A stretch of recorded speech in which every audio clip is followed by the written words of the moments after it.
Arizona, Colorado, Indiana, Michigan, New Jersey, Tennessee, and Virginia. Listen up. WynnBET is now live in all these states, and the excitement of Wynn Las Vegas has finally landed in online sports betting and casino play. From boosted parlays to live in-game offs on every major sport, WynnBET gives you the tools to win. Sign up today for your risk-free $1,000 sports bet. Download the WynnBET app now or visit wynnbet.com to start winning.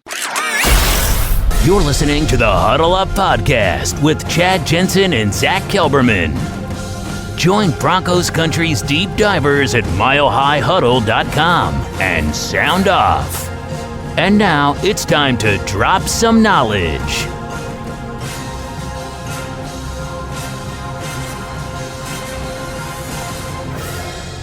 Welcome in. It is the Huddle Up Podcast, presented as always by Mile High Huddle and powered by Blue Wire Pods.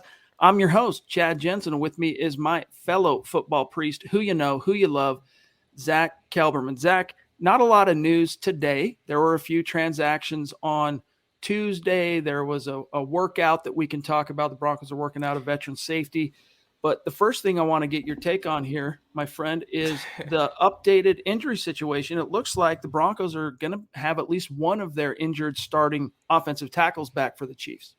Yeah, fortunately, if I could stay on screen for more than 5 seconds, that would be nice. But it's looking like Garrett Bowles is coming back off the CV list, as we talked about on Monday's episode. That's a big boost for the Broncos line, if only because they lost Calvin Anderson to what looks like a multi-week injury. Hopefully he can provide some stability along the front five. They played really well in dominating the trenches against the Chargers, even without Bowles, without Bobby Massey, who's kind of questionable to play. He can come back as well, Chad. So I think Bowles obviously is the boost along the edge they need, and they're going to need it with Melvin Ingram and Chris Jones roaming on that defense.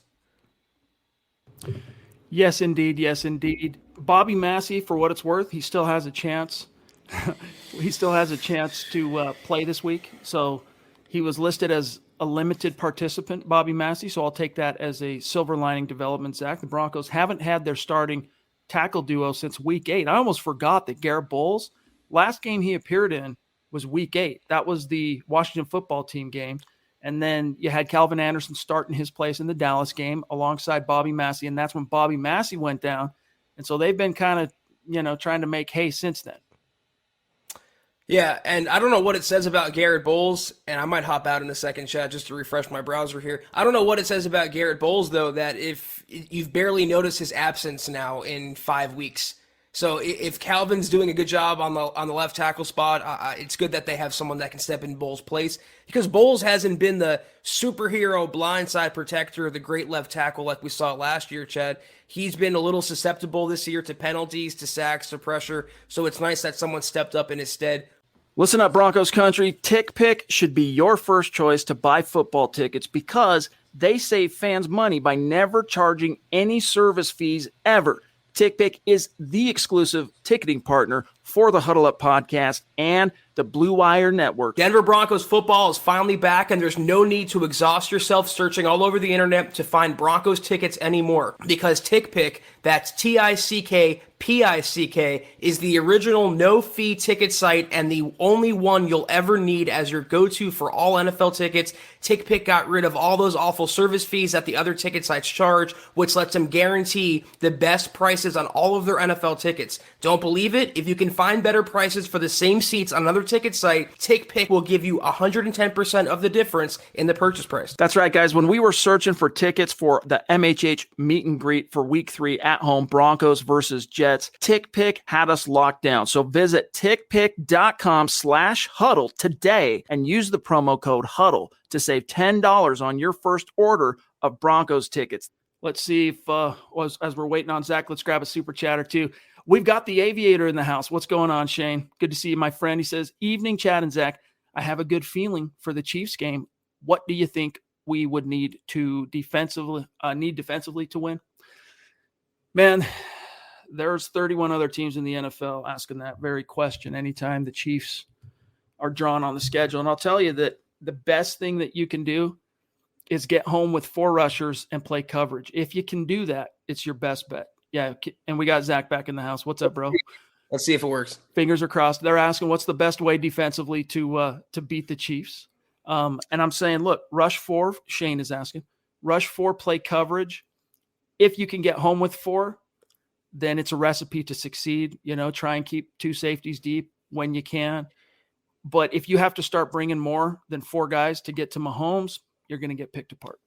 I think in this case, Chad, and with quarterbacks of Mahomes' caliber, the best defense is a good offense. If you're keeping Mahomes off the field, he can't hurt you on the field. So if you establish the running game, if you bleed the clock, if you compile first downs, and like the Broncos talked about today, Teddy Bridgewater talked about, you're not going to beat Kansas City with 3. You got to convert red zone trips into touchdowns, not field goals. So if they can do those things and keep Mahomes on the sideline, he can't hurt you there. That is how the Broncos are going to win this game. Getting a lead on Kansas City, let's say they get the ball first, they march down the field 80 yards, let's say they take 6, 7, 8 minutes off the clock, they go up 7-0. That's a great position for your defense to be in. Well rested, pinning their ears back with a lead to work with. That is how the Broncos spring the upset.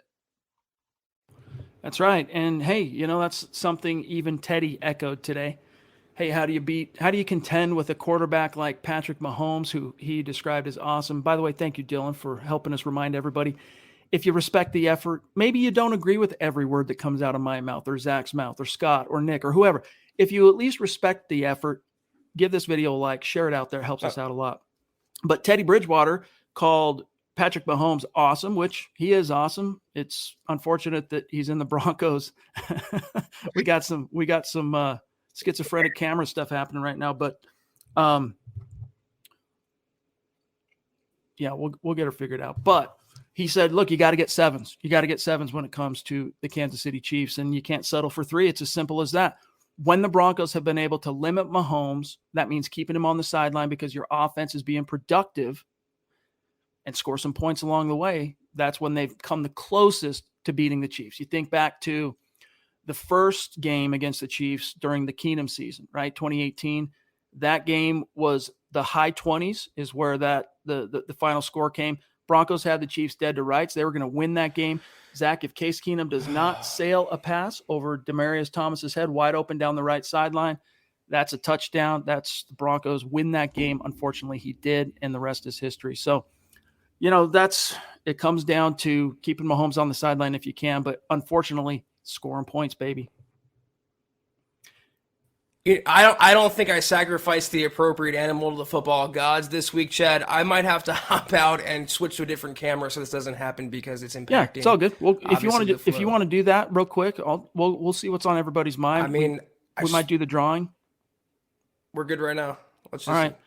Keep your fingers crossed, boys and girls. Doug jumping in with a super chat. Good to see you, brother. He says, cautiously optimistic, but I can't wait for Sunday. I, like most of Broncos country, want this losing streak to end. Just need to play fundamentally sound football. Hashtag Broncos country. Hashtag run the damn ball, Pat. That's part of the formula, right? The more you can establish the run, control clock, and drive, hopefully that ends in points, the more you keep Patrick Mahomes cold on the sideline. Every time you think it's going to be an obvious game where Javonte and Melvin Gordon get 15, 20 carries apiece, it's always a game where Teddy Bridgewater throws the ball 50 times and you're left to wonder. Yeah, I think maybe just try and do like a reboot or something. Reboot the Lappy, or if you got another option, even the phone, for what it's worth. We've streamed from our phones before. Fundamental football, fundamentally sound football. Yeah, another thing, if you want to beat the Chiefs, I mean, Fangio talked about this today. In the first matchup last year, he talked about how the game got out of hand because they allowed a touchdown on the Chiefs to score a touchdown on defense, to score a touchdown on special teams. That's what I'm sure you're talking about here, Doug, in terms of being fundamentally sound. You've got to make sure you're handling your P's and Q's. You can't be allowing kick returns for a touchdown. You can't be, allowing a pick six or a fumble to be scooped up and returned for a touchdown. These are the things that, unfortunately, when disaster has struck the Denver Broncos against the Kansas City Chiefs, especially in recent years, I should say when disaster has really struck the Broncos, it's been against the Kansas City Chiefs. Why that might be, hard to say. I think they might psych themselves up too much. And, as I think about this, one of the reasons for that might be that they've thought too much and focused too much on the 11-game losing streak. maybe that, Zach, that 11-game losing streak looming large in their minds might be a big reason why the Broncos emotionally never quite get up for the Chiefs, and it's always when the worst things tend to happen, which is interesting because, Zach, today both Vic Fangio and Teddy Bridgewater claimed, I don't know how true this is, all right, that the 11-game losing streak is not even a talking point in the building right now. They're not even focusing on it. They're not talking about it because that was yesterday. That's in the past. They're focused on today and what happens this week. Well, I apologize in advance for the camera angle here, Chad. I'm having to use my MacBook's camera. I look like, I'm looking down after Hey, we make lemonade, a murder. baby. But I appreciate you guys sticking with me here. But it's true, you can't really go back to one game or what happened last year, the Matt Moore game, the D team missed pass game. Every game is new. Every season is new. Every Chiefs team and Broncos team is new. And like I said, Chad, if they can come that close with the rosters they've had in recent years, they can definitely come close, if not spring the upset with the roster they have this year on both sides of the ball. Quarterback aside, if they just play like they played last week with that intention, that passion, the game planning that went into it, the coaching and the execution, they can keep this toe-to-toe with Kansas City in both games. It can be done. I mean, this team with Vance Joseph and Case Keenum almost had them dead to rights. And as you said, the second game last year, close. It was closer. Michaela with an extremely generous super chat. Love you. Appreciate you. Thank you, Michaela. Hopefully you saw my DM yesterday. I checked on your jersey. It's supposed to arrive the first week of December. So anytime I get a notification on that, I'm just screenshotting it, forwarding it onto you so you can stay apprised. I know for a fact you will have it well in time for Christmas. So she says here, and thank you again, the Duchess from the top rope. She says, I pray for a Bronco win. Hard place to play at. Yes, indeed. Arrowhead is definitely now a much more hostile environment to away team, Zach, than Mile High is. But a big reason for that is the quality of the product on the field. Exactly, and I haven't looked recently, but I believe the last weather forecast indicated it's not going to be a snow game, a rainy game. There's no inclement weather scheduled as of the last time I looked, so at least that won't come into play. Playing at Kansas City, it's always going to be an electric environment. That's a credit to the Kansas City fan base, but the Broncos can and should overcome it. They also come from a stadium where the fans are rabid and there is a real home field advantage, so they know what it's like to play in that type of situation. I don't think that's going to be the biggest factor in this game. Of course, it's going to be a talking point, a storyline, but how they go out there, how they come out, we'll know in the first series or two what this Broncos game is going to look like. Because I knew it. I'm sure you had a feeling, Chad, in your stomach as well. When they came out and you see Kenny Young and Baron Browning bouncing sideline to sideline, making plays, shutting down Herbert, Eckler, you know you're in for a good game. They just has that feeling to it. So We'll know early on the type of Broncos performance we're going to see. The Dallas game, the Chargers game, or the Browns game, Raiders game. There's one or the other, really much. It's all about the I word, baby. It's all about intensity. It's all about want to. Andrew Baker, thank you for the stars, my brother. We love you. We appreciate you. He says, just supporting the show, MHH crew, and the community makes my day. Love y'all. MHH Thank for you. life. We love you too. You know this, my dog. Steve Lazuski. Thank you. Love you too. Appreciate you, bro. George Fox jumping in with some stars and a comment, or at least a supporter. He says, we need Teddy to not forget our wide receivers and take some deep shots, Zach, if we're going to have a chance to win. And for what it's worth, the Broncos all time at Arrowhead are 19-41. 19-41. That's not, history does not bode well for the Broncos, but good thing, it's not played in the history book, the game. It's played on the football field on Sunday, and it's a new test. It's a new chapter for the Broncos to go out there and show what they can do. But yeah, you got to keep the Chiefs defense honest because Steve Spagnuolo, Andy Reid, they're going to game plan to shut down Melvin Gordon, Javonte Williams. They're going to try to make Teddy Bridgewater beat them. And, they can. They have the weaponry to do so if they get them involved. I want to see deep shots to Cortland Sutton, Tim Patrick, throw it down the field. What's so in vogue nowadays, Chad, it fits Teddy Bridgewater perfectly, is throwing a deep ball like a little underthrown because usually it draws a DPI. And it's a spot of the foul penalty. So let Teddy Bridgewater chuck up a few of those. Chances are you're going to get the DPI, or someone like Sutton or Tim Patrick, who you just paid a lot of money to, by the way, they're going to come down with the catch. You got to keep the Chiefs off the line of scrimmage, and the one way you do that, other than running the ball successfully, is taking deep shots down the field. One of the reasons it might surprise fans before we grab Johnny, keep that up. I just want to tell you guys this. It might surprise you that the Broncos own a .446 record all time against the Chiefs. So they're sub 500, 54-67 all time against the Chiefs. One of the big reasons for that, if you subtract that 11-game losing streak, right, you start getting closer to 500. But the big reason for it is when this team was young, the Denver Broncos, and they had to draw the Chiefs. I mean, you think back to the Chiefs in the 60s, that first Super Bowl they won. That's when they were good, when the Broncos were bad back then. Then you had a good stretch in between where they were mostly competitive, and then you've had a stretch here lately where they've been the dominant team. So that's why the Broncos own a sub-500 record. Johnny, appreciate you, buddy. He says, so on the topic of this past year's draft, George Payton took Pat Surtain and Javonte Williams with his first 2 picks. If Elway were still the GM, what players do you think he would have taken with his first 2? Sorry to be off topic. That's a really good question. It's hard to say. I don't think he would have taken a running back. I mean, who knows? I think the scouts, Zach, made a pretty big push for Javonte in the second round. He might have listened to him on that. First round, I could have seen him taking Patrick Surtain, but he probably would have. No, he wouldn't have taken a quarterback, Zach, because he likes Drew. I don't think he would have taken a quarterback. So it's hard to say. That's a good question on the spot. He likes Drew, Chad, but he's also gotten so much criticism over the years, and most recently choosing Bradley Chubb over Josh Allen, picking the wrong quarterback. I think if he passed on Fields or Mac Jones at number 9, he would have gotten more criticism at that, for that pick. So I think, impulsively, knowing John Elway, I think he would have taken Fields in that scenario. You still have Locke under contract, under team control. Worst comes to worst, Locke can be a bridge starter or a nice backup to have, a young developmental backup, and you have Justin Fields or Mac Jones, a young hotshot prospect as well. So I could see it going either way. Maybe a defender like a Parsons or like a Patrick Surtain, but knowing how Elway worked, and he was kind of the opposite of Peyton, who's very methodical and well thought out. Elway was more emotional and impulsive. I could have definitely seen Justin Fields in that scenario, for sure.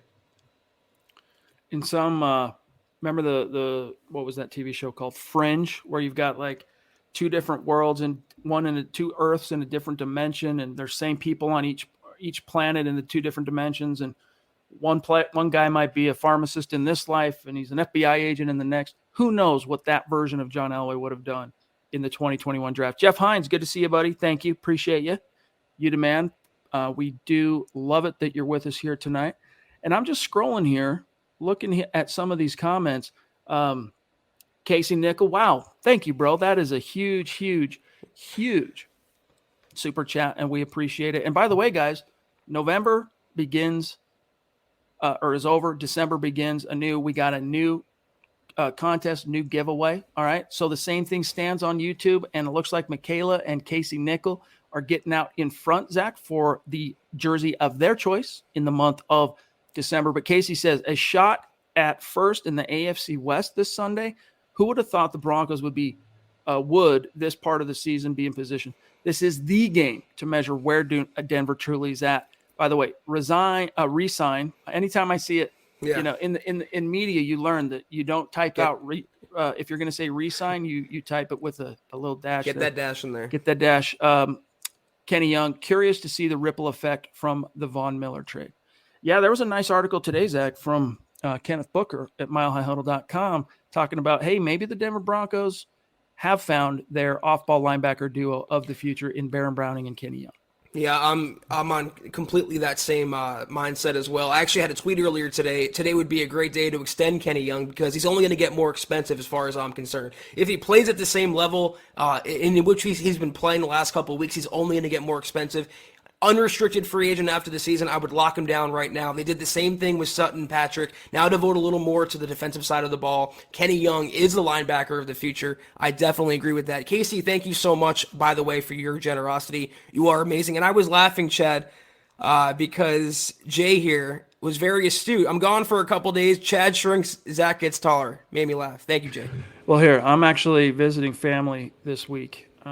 So I'm staying in a hotel right now, which is why my background and lighting look a little bit different.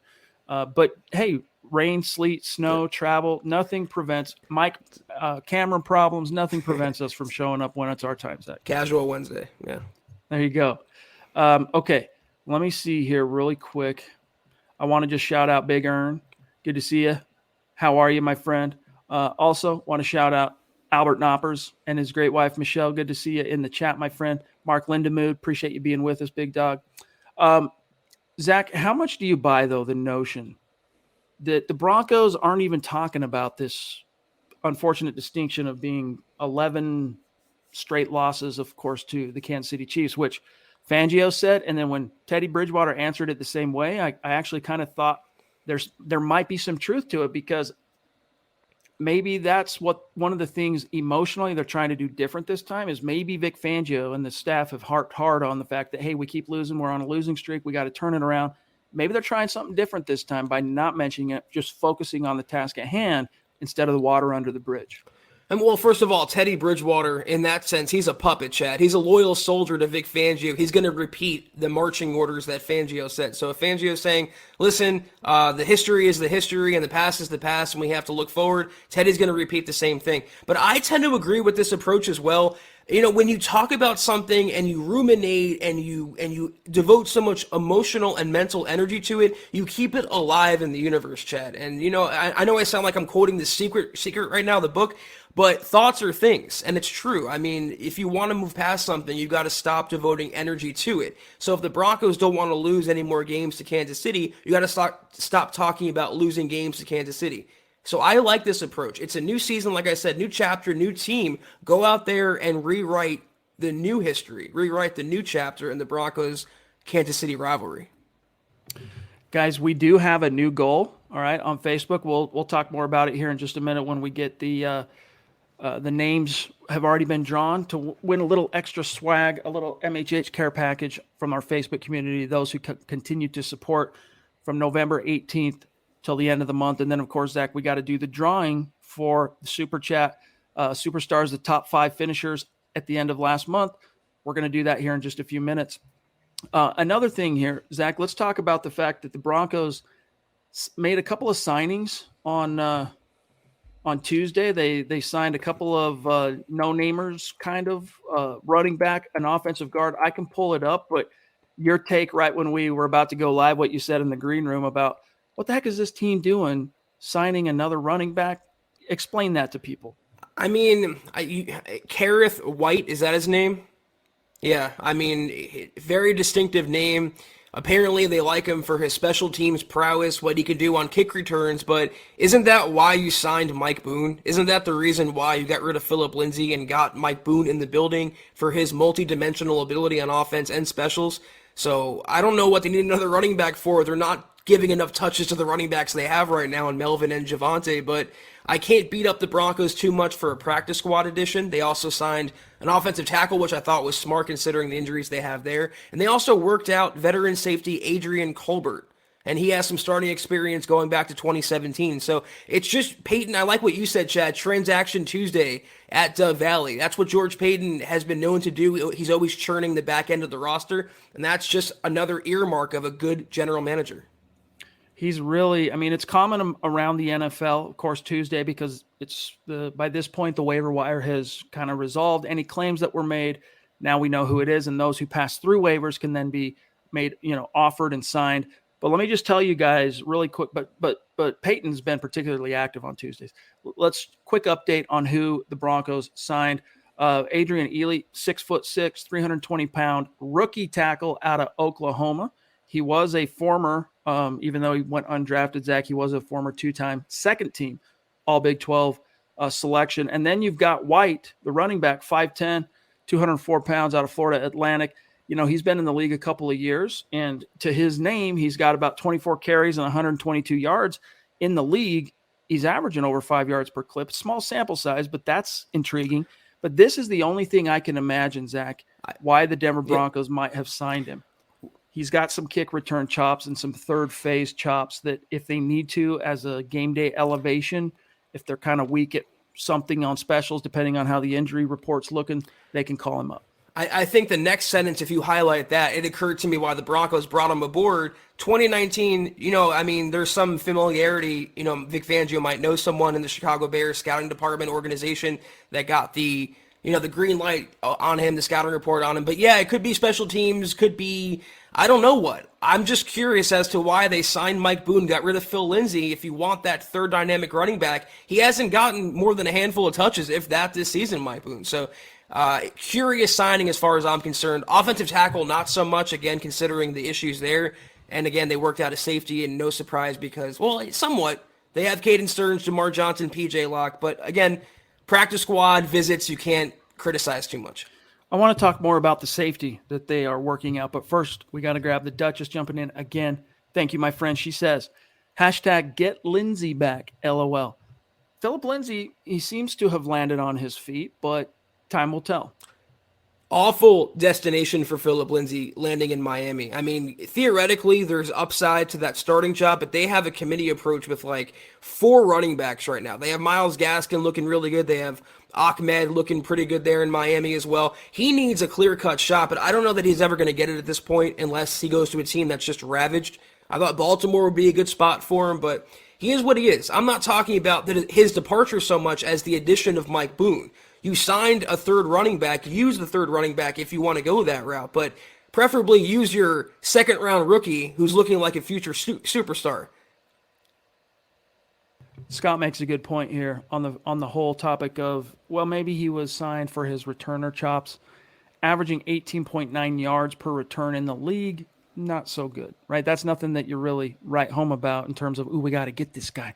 But he does have the chops, he does have the experience, and that's the only thing I can fathom here because the Broncos have a phenomenal two-headed top of the depth chart, and then it's completely unused Mike Boone ready to go. This has to be a third phase type of move.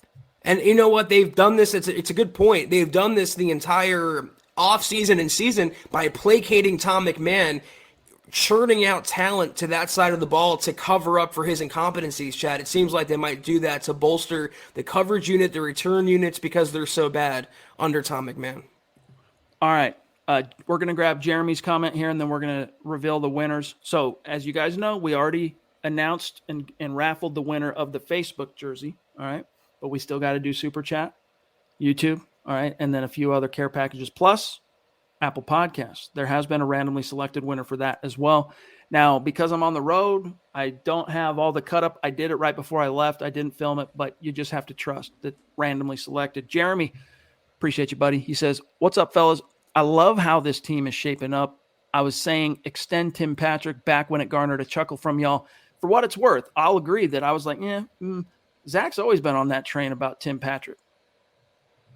I mean, I think he's the most underrated receiver in the NFL, and quite honestly, he's been that way for about 2 years now. I mean, I have never witnessed, maybe one time, and it came this season, him dropping a pass.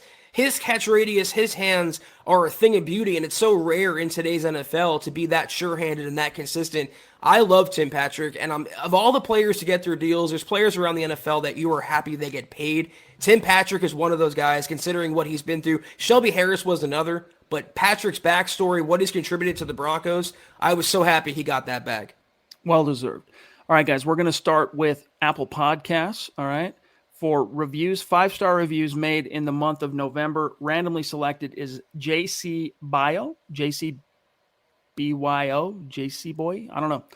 But 5-star review was left November 26th. His actual review said, quote, Nick and Scott sent me, and all I got was this. Keep up the quality conversations that y'all have on every pod. Thankful to have this awesome community. So JC BYO, reach out to us, send us an email, milehighhuddle@gmail.com. You've got a t-shirt coming your way, and it sounds like it's going to be a Broncos for Breakfast t-shirt. We're happy to send that out to you. All right. As for Super Chat, the winner, actually, let me just get a card going for this because it is deserving of such. This is the winner of the November jersey, top 5 finisher. Right here. Across the pond. DWI guys won a jersey. Talk about well-deserved. I don't know how that's going to work exactly. We're going to have to figure out the logistics of getting a jersey shipped to somebody. I don't think we've ever done that. We've shipped stuff across the world, Zach, from our merch store, but we don't actually do that. To South Korea. Shout out to Kenny. Right, yeah. Somewhere in Korea, someone got a beautiful Huddle Up podcast mug, and they have no idea where it came from. But the DWI guys, hey, congrats. You were huge, especially for the morning show in the month of November. You even showed us some love. What was it, Zach? Monday night? Yeah, big right time. In the nick of time. That probably boosted your odds. It gave you even more tickets in the hat to win. But I know that's not why you support what we do here at MHH. You do it out of the kindness of your heart and to help us keep the lights on here and what we do with these nightly streams and morning shows. So DWI guys, appreciate you. Send us an email, milehighhuddle@gmail.com. We're going to need your shipping address, your jersey size, and then let us know what jersey you want because it was a jersey of your choice. So shout out to him, Zach. Congrats, guys. Yeah, very well deserved. We appreciate your contributions, and we look forward to interacting with you, in the pods ahead. Thanks again. Right. A few names, all right, that continued to support from November 18th on because, guys, we crushed the goal. We just reset the goal this morning. 250,000 stars in the month of December. We're going to raffle off a Broncos jersey of your choice, all right, of your choosing. But as we said, those who continue to support, help us from November 18th till the end of the month. We're going to do a little raffle for those people at the end. Little MHH care package. Might be a hat, might be a sticker, might be a poster, might be a T-shirt, might be a couple of different things. Winners of that, Shane Daniels, Andrew Baker, and Peter Middleton. All right, so if you are Peter Middleton, Andrew Baker, or Shane Daniels, send us an email, milehighhuddle@gmail, so we can get your details. You might, if we have corresponded before on stuff like this, or you've bought something in the merch store and you win a raffle, don't assume we have that information. Help us, make it easy on us. Send us an email with your name, or not your name, we know your name, but with your shipping address, T-shirt size, all that stuff. Congrats again, guys. All of you, very well deserved. You all are winners in our hearts, honestly. And that's not BS, that's the truth. But to you guys, thank you again. And we look forward to getting those things out to you. Also, we got a shout out to Dominic. Appreciate you on Facebook. Also, Lando, don't call me Calrissian. You demand. Mike Reno jumping in, talk about Facebook stars, says, nothing has been definite this year. So our Broncos have a great chance to win this game and impress all of Broncos country. Yeah, Zach, if there's been, we've said it at multiple points this season, hey, this next matchup, man, it's going to be a litmus test to really see what metal this team is made of. This team, or this game in particular, Zach, this is the benchmark. This is the litmus test. Yeah. And even if they lose to Kansas City, it's not going to eliminate their playoff odds. They can still continue. They'll drop back below, or no, they dropped to, 6-5? So they get 500 again. And so they'll still be in position to continue to stretch, but they'll have to face the Chiefs again. This is the one. First place on the line. Who would have thought, Zach, after the Broncos went on a 4-game skid, that you get to week 13, drawing the Kansas City Chiefs. Not only is your game getting flexed to Sunday night, but the winner emerges as the leader in the AFC West. Again, if that doesn't get that locker room emotionally ready for this game, nothing will. So that's why this really is the litmus test to end a litmus test for the regular season. Yeah, you took my point there, and it's the same point that Vic Fangio made. He's talked about there's no reason why they shouldn't be emotionally ready for this game, considering who they're playing, what's at stake, primetime game, Sunday Night Football. I mean, he promises, it seems like, to have the Broncos ready to go. And if he does, that's the thing. If they just get their ignition started before a game, they can beat any opponent in the NFL, Kansas City or otherwise. They've had litmus tests throughout the season. After week 3, the 3-0 start, week 4 against Baltimore, they failed that one. They passed theirs against Dallas, and they failed it again against the Eagles, and they passed it again last week against the Chargers. This is going to be the game that tells us who the Broncos really are this year, because, even if they lose, Chad, you talk about they fall to 6-6, and technically their record's still pretty good. The psychological aspect of losing to them, going into their 12th stadium, straight time, and really, going back to 500, being a middling team, I think that would be the loss that might set them to a tailspin, that might end in like a 8-9 record. They really have to win this game to establish themselves, not just to the rest of the NFL, but to themselves in the locker room, that they're true, for real contenders and not pretenders. Yeah, because right now they want to believe that they are the team that, beat the Cowboys and beat the Chargers. But there's, in that subconscious, in the back of their mind, there's that, 11 straight losses to the Chiefs thing. They're the big brother. We're the little bro. They freaking own us in the back of their minds. All right. They might not even be having this front of brain. So whatever transpires and how Sunday resolves Sunday night is going to inform which one of those angels on their shoulder wins. Right. The one that believes we are the team that knocked off the Chargers and the Chiefs, or turns out, we're not ready. Mark from Georgia, what's going on, big dog? Good to see you in the chat. Thank you for the super. He says, "What's up, my guys?" And a hashtag for Hey Scott with the pheromones of their meeting at Dunkin'. Was it Dunkin' Donuts? I think, yeah. Still in the air, I think, a little bit for both of them. Right, they're seeing stars. We don't get a hashtag though, Mark. Let me see how it is. Appreciate Andrew you. Lampy, what's going on, big dog? Good to see you. Appreciate you. Andrew Lampy, you've been a real star as well as far as supporting us. We got a care package coming your way too. Send us an email, and you might have done that at a certain point, but again, please send it a second time or a third time, whatever it's been. All Andrew lives matter around here, Chad. We don't discriminate. This is true. Dave Glassman, another stud. What's going on, Dave? Hope you got your reading done. Yes, I traveled this week to visit some family, but I'm getting my reading ready for Broncos Book Club Saturday. We're going to be talking Slow Getting Up, chapters 1 and 2 by Nate Jackson. So looking forward to talking about that. Yeah, Shane, the aviator, he says, "Woohoo, I never win anything. Thank you guys and a great show." Yeah, dude. Shane is he's a ride or die member of our community. He was there for the meet and greet. Very cool and guy. Yeah. Not only, Zach, was he there for the meet and greet, like he kicked it with us all day. And then after the game, came back out, kicked it with us till the stadium authority said, "Hey, yo, hit the bricks." Pretty much everyone did. Yeah, we got chased with the guy in the golf cart, Chad. That was good times. But pretty much everyone did. Whoever was with us for the first half, stuck around for the second half. Credit to you guys. Credit to Broncos Country. But Shane, it was awesome meeting you and very well deserved. We hope you like what you're getting. Cody, what's up, buddy? Appreciate you. He says, "It's the rookie's time to shine. PS2 and Pookie need to ball out." And you know what? We haven't mentioned it. Patrick Surtain named not AFC defensive rookie, AFC defensive player of the week. 2 interceptions, one of which being a pick six. Oftentimes is going to do that for a guy. Zach, he's the first rookie to do that in the league in the last 11 years. And he's the first Denver Bronco rookie ever to accomplish that feat. Wow. Yeah. The First feat of many being 2 picks, one of which was a interception for a touchdown. First of many Depoy awards for PS2, Chad. The guy is going to be an All-Pro, I think, as soon as 2022. And who knows? You know, if he finishes out the season with the plays he made against the Chargers, there is a chance he can make All-Pro this year. He's that good. He was day one superstar ready, and he's showing his potential. Great player. Kayaka jumping in, another legend. He says, "The signing of the running back, White, to the practice squad has to be because of his return prowess. Deontay Spencer is vividly making himself expendable, more like replaceable. He is awful."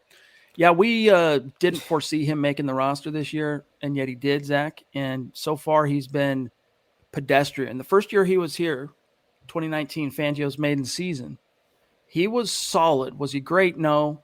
But it was good enough to earn Pro Bowl alternate honor. So he doesn't quite get the Pro Bowl on his resume, but he was an alternate that didn't quite get to play in the game, so he doesn't get to be called a Pro Bowler. And then last year he did have one return for a touchdown, so that was good to see. This year, man, it's been nothing. Well, A, Tom McMahon, and B, recency bias. It reminds me of when Isaiah McKenzie was fumbling every punt return, and they put Jordan Taylor back there, and they were just so happy, Chad, he was fair catching everything. They were just so happy he was literally hanging on to the ball. So that's why I think fans and Broncos coaches like Deontay Spencer, because he looks so good compared to the other punt returners. You know, he has some speed to him, but he was never Dante Hall in his prime, Devin Hester in his prime, and I thought he should have been left off the roster. And you know who would have been nice right now to have in the receiving corps as a deep threat? Trinity Benson, who they traded, and they kept Deontay for. So yeah, I'm right there with you, Kayaka. I don't know what Vic Fangio, Tom McMahon sees in him. He is a jag, as far as I'm concerned. Mark jumping in again to say, "Now, Zach, you're my OG. Hashtag, as always, go Broncos." Yeah. What about Chad? No, it's all good. We know this. Appreciate you, Mark. Love you, man. Kickoff returns, as we mentioned, the return average for White is 18.9, which is nothing to write home about, and yet it's better than what Deontay Spencer is providing. He's currently averaging a paltry 16.4 yards per kick return. And look, in direct comparison to what the Chiefs are bringing to the table, Zach, they're two players that have returned a kickoff this year. Both are over 25 yards per return. So that means if a Chief takes it out of the end zone, they're getting 25 yards. That's it. So the Broncos, anytime they've had to return, man, they set themselves back because they might as well just take the touchback. Now, more often than not, they do accept the touchback. As you can see, it's only 14 returns that Spencer has taken out, but still not good. Chad, they found 3 separate players that are averaging more return yards than Deontay Spencer. So that's good coaching, I guess, good scouting, but it's also a shot against Deontay Spencer for really not being all that spectacular. You know, he'll have a decent return every now and then, but not enough to justify a roster spot considering he does nothing at receiver. If Kendall Hinton is outperforming you at wide receiver, you should not have a roster spot solely because you return a kick for 20 yards. Less than that. Turns out Trinity Benson, as a Minnesota Viking, or Lion, pardon me. 8 catches, 72 yards, 7 games for Detroit. No returns. So they're really maximizing their investment in Benson because they did give up a little something. And Broncos get to see him, right? He's coming to Denver, and is it next week? I think it's next week that the Lions come. Should be fun. Can't wait for that one. Cody Dubb again. What is up? Thank you, bro. He says, Pookie get more touches since Melvin is banged up? I think you would need Melvin to literally be out of the game, not playing, for him to eclipse. And, you know, in Denver's defense, Zach, they have actually been pretty balanced, especially if you compare it to other teams. Like most teams, it's one back will have, 17 carries, the other will have 8, and another will have 6 or something like that. The Broncos, it's like 17 and 14, 18 and 16. It's pretty even, but Melvin always edges out the rook. Yeah, you need like Melvin to be retired for Javonte to get more touches. It seems like we have to just hope that Pat Shurmur takes the hint. You have Melvin banged up. He seems to have these DNPs though at least once every week, and he plays through them, Chad. So it could be a veteran maintenance day or something along those lines. He's going to play. It's looking like right now, and probably like you said, get a little more touches than Javonte, but we have to hope that both running backs maximize whatever opportunities they have, whether it's 4 carries or 20 carries. Pookie, he's the truth, man. 100 yards from scrimmage last week, plus a tutty. RB1.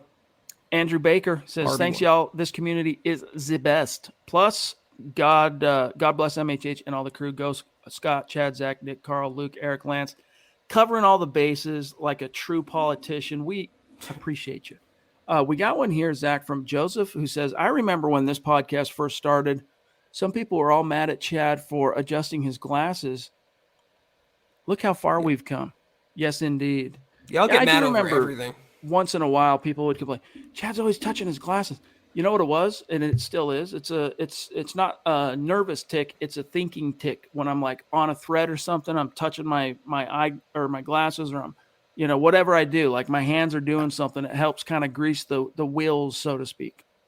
Everyone, I think if you ask any podcaster, anyone who does this, Chad, everyone has their own little machinations. I'm always kind of adjusting my hat or my shirt, adjusting my mic as well. But we've gotten so many odd complaints, like not having chapters in the YouTube videos, being on the wrong side of the screen, our cameras being too close and our faces being too close. It seems like everyone always needs something to be upset about. But I'll tell you though, that complaint, the one about when we first started, that was a worthy complaint when we were doing this. Okay. That was a worthy complaint. Whoa. So Whoa. We appreciate that. I don't have the camera for that, Chad. Let me be in 1080 if you're going to do that. Albert says, who's our quarterback going to be? Is Teddy healed up? I don't think he's healed up. He had a pretty weird-looking contraption on his injured shin, but he's says he's fine. It was more of a laceration from what it sounds like. Contusion, so pardon me, they put a big old Band-Aid on it, basically wrap it up pretty good. It's nothing that's affecting him structurally, a little bit of pain, nothing, little adrenaline plus at worst a Toradol shot right before the game ain't going to cure. Yeah, Teddy is literally a Band-Aid quarterback now. Make of All that right. what you will. Just got that. Hit me, dude. That took a second. I was like, oh wait. Got Andrew him. Baker, appreciate you, buddy. Okay, we're at 44 minutes, 45 almost here. I just want to see if there's anything burning. We might wrap it up a little bit early tonight, unless you guys have any topics just completely burning. Just people out here giving us new complexes, Chad. Yeah. Chewing gum, drinking water, pushing glasses up. Y'all got, you have an eye for everything. Jay Roper says, Chad usually likes to push up his glasses with his left index finger like this. Probably, yeah. And you know what's odd about that is I'm not a southpaw. I'm a righty. Weird stuff, right? Donald Netanyahu in the house. We beat Kansas City with Teddy or Drew. That isn't a concern. Teddy's playing, though, saying, so we're going to beat KC whether it be Drew or Teddy. Teddy is playing. Hey, man, love the optimism. Love the confidence. The Chiefs, to me, are a threat until you make them, they're the team that you expect to win until they don't, right? Because it's just been so long. But here's why you hope. Not only did the Broncos just come off a nice win against the Chargers, who, only 2 people in the round table at MHH picked the Broncos to win that game. But the last time the Broncos won against the Chiefs, Arrowhead, and it was that game where it came down to the wire, week 2 of the 2015 season, and they hand off the ball to Jamal Charles, gets punched out by Brandon Marshall, the linebacker, scooped up by Bradley Roby, the corner, and ran in for a touchdown. Game over. And that was like a miraculous play. When you're a good team and you're competitive, miracles tend to kind of follow you a little bit. It's not really a miracle when you're good, when you're doing the things you need to do in order for success to happen. Might be perceived in hindsight at times as though that was just like one of those miraculous plays that who could have seen it coming, but that's what good teams do. Miracles all in their wake. I thought you were talking about for a second the Charles fumble while he played for the Broncos against the Chiefs, and that was that's why I had the same reaction as you. But what did Ric Flair used to say, and not Woo? He used to say, if you want to be the man, you have to beat the man. And that's to your point, Chad. If you want to top the Kansas City Chiefs, you got to go out there on the field and beat them. You got to take to them what you took to the Chargers. You own them up front. On offense, on defense, you physically dominated them for 60 minutes. If you do that against Kansas City, you have a good chance of taking them over, at least for that game. Something to build on. So, yeah, if you want to talk the talk and talk about streaks and history, go start a new history, a new streak on Sunday, and beat the Goliath. Yes, indeed. Cody Dub says, anything new to watch for in college players? Hey, these are the wrong hosts to ask that question, my friend. Listen, it's like the complaint, Zach, that we don't put chapters after the fact in our live streams for people. We have, I could just say something really, flip and be like, hey, we got a life to lead, all right? And that's true in some sense, but Zach and I are very busy with content every single day. News, following the news, not only the streams, but writing the articles. The lion's share, probably, 70% of the articles at MHH are written by who you see on the screen right now. And the biggest chunk of that remaining, Eric Trickle, Keith Cummings, Luke, Bob Morris, thrown in with a few of the other guys. So we have to keep our focus on that. And the reason we do it that way is so that the other guys have the time to study the college class. I used to be able to do that. Back in the day, I had the time to do that because that's what I love to do. It's fun. I mean, I'm no draft expert, but back in the day, man, by this point in the year, I knew everything there was to know basically about the coming draft class for the guys that you expect to declare or the seniors and whatnot. I just don't have the time to do it anymore. So ask that question tomorrow morning to Nick and Scott. Ask it to the Dove Valley Deep Divers on Friday night. They'll have an answer, not just an answer, but they'll have insight for you, big dog. Hit them up on Twitter as well. I'm sure they love to interact with you and answer those questions. Kayaka brings up the gum thing. Yes, people once complained about the fact that I chew gum when I'm live, and there's a good reason for that, but it comes back down to the tick thing. Helps me think. All right. Andrew Lampy says, for you, Travis, you're one of the best with some big stars. Appreciate that, bro. And by the way, he's saying we need a T-shirt at the merch store that says all Andrew lives matter. We'll get on it. We'll get under advisement. Mark says with another super. And as for Mr. Jensen, we are grateful. I just talked to Mark on the phone. Was it yesterday? I think it was yesterday. We caught up, shot the breeze for 10 or 15 minutes. So yeah, we're caught up. Kayaka with a super. Thank you, bro. He says safe travels, chat, and much aloha, my guys. Broncos 27. He's tendering an official prediction with a score. Broncos 27, Zach, Chiefs 24. Book that ish. Your reaction? I'd love to, Kayaka. We'll give our score prediction on tomorrow's podcast, but I could see it if the Broncos do spring the upset. It's not going to be anything insane like 45-42. It's going to be something like 27-24, 21-18, a kind of a lower scoring game. I don't know the over-under for this game, Chad, but it could be landing on the under if the Broncos do topple Kansas City. See, this is what I'm talking about. I just jumped into the email to grab the Bronco quotes they sent us, and I see an email from Andrew Baker. I see an email from Shane Daniels with the deets being on top of it. I love seeing that. The question about is Kareem going to play? He's trending that way based on what we heard from Coach Fangio today. He was listed as a limited participant in practice.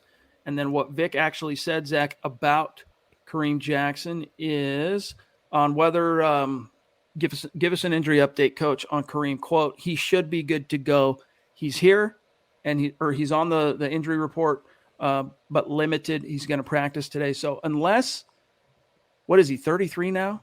So unless the 33-year-old Kareem has a setback Wednesday, Thursday, or Friday during practice, I think you can assume he's going to play against the Chiefs. If he gets in a few more limiteds, I think he'll start. But as far as I'm concerned, Caden Stearns is the starter now, opposite Simmons. I think the guy has just been incredible and way more of a playmaker than Kareem Jackson when given the opportunity. And that's what they need at that spot, Chad. Just like that inside linebacker. They need athleticism, they need speed, they need youth, they need energy, and Caden Stearns gives them that. So I want to see way more Stearns and less of Kareem Jackson, who's a liability in pass coverage. Savage Boy Kev is also asking about Bowles in the thumbnail. Is he going to play? He's coming back tomorrow. So he's been on the CV list for what it's worth, right? Last game he played was week 8. Then he got hurt. And then right as he was better and ready to come back, he tested positive. According to Vic, he didn't get sick. So he's one of those, what do they call that? Asymptomatic or whatever. So that's good news that Bowles, he didn't get sick, but he was positive and continued to test positive. So we know he had it. But he'll be back in the building tomorrow. So, yeah, he's going to play. He's going to play. And then he says, I think that the defense is starting to click. Held 2 gunslingers to 13 points. I think that we can get it done against the Chiefs. Yeah, it really – if you look at those games in which they held a couple of gunslingers to lower than normal production, it's because they got home with 4 rushers. Why is that important? You can play coverage. You can flood the coverage zones with more bodies, right? And it forces the quarterback to have to take that extra beat or two to read the field. And as long as your 4 rushers are getting home, that's a winning recipe defensively. Offensively, especially in a game like this one against the Chiefs, Broncos are going to break. They'll bend a little. There will be those moments where the Chiefs are going to get there, Zach, which is why it can't be the type of game where it takes till the third quarter for like the Broncos offense to get juicing. Like they have to be ready to go and producing points out of the gates. Yeah, to that point, you have to wonder about Bowles' football conditioning, if and when he does start on Sunday, being out of the lineup, that's a tough position to be in coming back at Arrowhead on Sunday night against a Chiefs defense that's starting to get to the quarterback and being more active with Chris Jones and Melvin Ingram, like I said. So hopefully he'll be a boon there and a stable factor there. In terms of gunslingers, as much as I love Dak and I do like Herbert, they're not on the Mahomes level. He's just a different tier of quarterback. They're also coming off a bye week. They're well rested. They had 2 weeks now to prepare for Denver, rest up from some injuries. It's not going to be an easy matchup. They really have to play their A game. Like Chad said, they can't wait till the second half to get going. They can't give this a C effort, a B minus, B plus, even an A minus. They need an A plus effort to beat Kansas City on Sunday. Can they do it? Yes. Will they do it? We don't know. Time will tell. But guys, that's going to do it for tonight's episode of the Huddle Up Podcast. We're going to wrap it a little bit early. Except for Troy's here. We got Eclipse Stormborn in the house, rocking his football priest hat like a true boss. Appreciate you, my friend. He says, happy hump day, priest and Broncos family. Peace and love from Philly, as is his wont to say, Zach. Gotta love Troy. Thank you, Troy. Good to see you as always. Have a great night. Legendary OG. But Zach, if you will sign us off, yes, I'll sir. pull up Facebook. Yes, sir. Guys, I appreciate you tuning in with us tonight, and especially for being patient with my camera problems. I'll try to have that fixed before tomorrow night's show. But in the meantime, guys, follow us on Twitter at HuddleUpPod. Not Huddle Up Podcast, Huddle Up Pod. You can follow the main account at Mile High Huddle for all your Broncos news, analysis, rumors, transactions, film breakdowns, and so much more. Your one-stop shop at Mile High Huddle. Follow Chad on Twitter at Chad and Jensen. You can follow myself at Kelberman NFL. Follow Scott on Twitter at Scout Kennedy. Also go to huddleuppod.com and get yourself a comfy freaking dad hat. Get yourself a football priest hat, coffee cup, hoodie. More stuff coming soon. I promise you that. Your destination for all your MHH gear at huddleuppod.com. Also, facebook.com/Mile High Huddle. Hit that big blue button. We have 3 VIP shows at your fingertips. As soon as you do, Kelberman's Corner, Broncos Book Club, and Trickle Zone each and every week. Also, facebook.com/Mile High Huddle Pod. Like that page and follow that page. And if you haven't, guys, go to Apple Podcasts right after the pod and leave your football priest a 5-star review for a chance to win some swag each and every month. But if you can't do any of those things, we ask you to do these 3 things that take a few seconds, literally a few seconds. Subscribe, like, and share this video and every video you see on the MHH channel. Helps us grow and reach more Broncos fans just like you. That's right. Appreciate you. Andrew Baker finishes on top today, and today, day 1 of the march to 250,000 stars. In the month of December, when we reach it, we're raffling off another Broncos jersey to the winner's choice, right? Hey, what jersey you want? Let us know. All right. We'll get her coming. Andrew Baker on top. Appreciate that generosity, my friend. Andrew Lampy right behind him. Johnny Martin, Mike Reno, Jeff Hines. And then we got Lando in the house. We got George Fox. We got Jeremy Kusich, Steve Lazuski, and Dave Glassman. So much love and respect to each and every one of you. Thank you, Kayaka, for reminding everybody, hit that like button. You guys have no idea how much that one small little thing, just liking the video, especially on YouTube and Facebook, helps us out. Not just us, but all the shows here at MHH. So much love, respect. And yeah, guys, tomorrow is when we really, as a channel, turn our attention to the game itself, the coming game. Broncos for breakfast on the Bright, 7:30 a.m. Mountain Time, 9:30 Eastern. They'll start breaking down the game. We will do some head-to-heads tomorrow night on the Huddle Up podcast. So we can't wait till then. We'll see you then. Take care, guys. And as always, go Broncos. You've been listening to the Huddle Up Podcast. Join Broncos Country's deep divers at milehighhuddle.com to keep the conversation going.